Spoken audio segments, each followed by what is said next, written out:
So we have reached the outskirts of Denver, and here we switch train tracks. We go past Denver Station, reverse back into Denver Station, and then we leave the Burlington Northern tracks that we've been traveling on since Chicago, and go on to the Denver and Rio Grande tracks that take us up and over the Continental Divide and through the Rocky Mountains. All right, we're on a curved section of track. We have come to a complete stop, and we are getting ready to back up into Denver Union Station.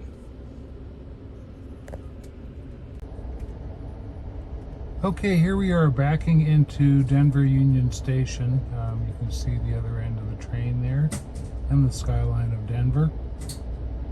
It's like, okay, Jim, well, how do you know if you're going backwards if you're in a two-seater compartment? Attention, please, ladies and gentlemen. Muffins, coffee, cake, and oatmeal. 3 varieties of juice, 2% milk, and of course, fresh, hot, delicious coffee. I'm also serving all my...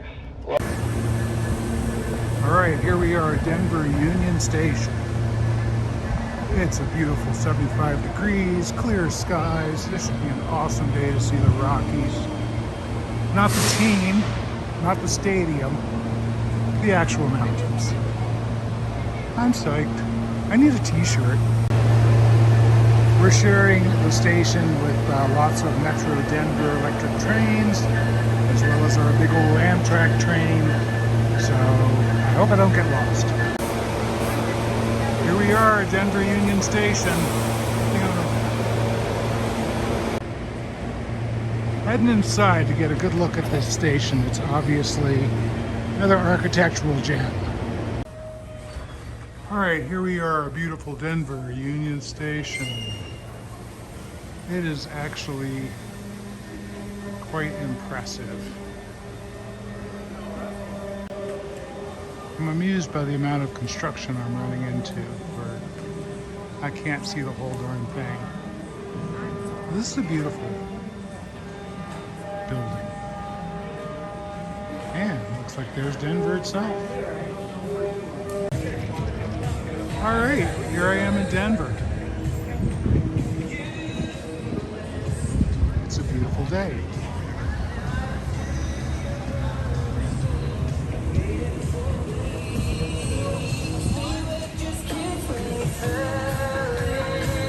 I need a bike ride, but hey, it's there if I want it.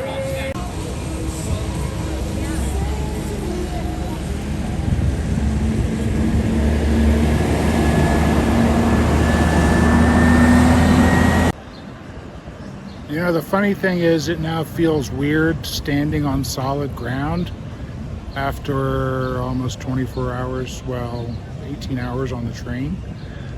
So I'm going to enjoy this while it lasts, because we'll be back to rocking in a few minutes.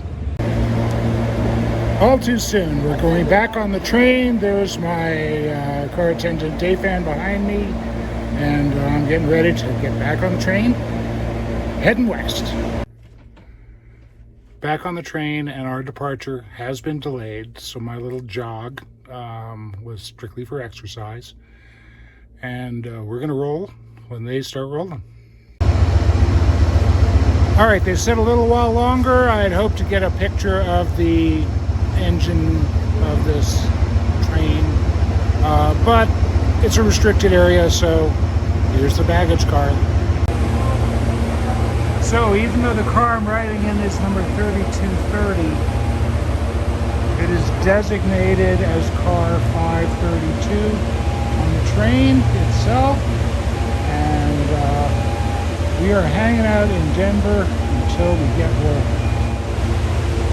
So while we're stopped here in Denver, a little bit about my sleeper car and the train. So there I am, room 8 on car 532, which means it's the second car after the engine and baggage car. So I don't get a whole lot of upstairs on a sleeper car. You've got a total of 10 roomettes, followed by hallway space right over the door. and then 4 sleeper rooms, which are double sized. So it runs the width of a car minus a hallway, so they still only have one window. Downstairs you have a handicapped sleeper. You have 4 roomettes, and then what's called a family bedroom, which has 2 big beds and 2 tiny beds, but no bathroom. The cars have bathrooms for the rooms, shared bathrooms downstairs for the roomettes, and a baggage storage area. So they're pretty nice. You know, they're obviously made for comfort. So the news is, per the Amtrak website that just came to my phone via text, is that they're having mechanical issues with one of the engines. So they need to source and replace one of the engines for this car, for this train. And so I have no idea how long that's going to take, but we will get going when the time is right. I would just assume they had it mechanically sound. Okay, it's all aboard for the passengers, and the word is that they need to replace one of the engines. So we're going to head from the platform to the engine yard, where they're going to take about 15 minutes to switch engines, and then we will be on our way. So, as I was told, expect the unexpected when you're traveling on Amtrak long distance, and so it's all part of the big adventure, and I am going to check it out. I have never seen an engine yard before. Okay, we're on the move, and we are retracing the reversing of the train into Denver Station, and the destination is the freight yard, where we are going to apparently add a freight engine to the 2 we have. We're now in the freight yards, and the plan is to stay here for about 30 minutes while they look up another engine. Described as a best case scenario, so we'll see how this goes. Okay, per the Amtrak text notification system, a new engine has been sourced and is en route to Denver, and they anticipate another 90-minute delay from now. It's 10 o'clock a.m. Mountain Time. So we should be on our way around 11:30, so shortly before lunchtime, and we are more than 3 hours late once that happens. So here's the adventure.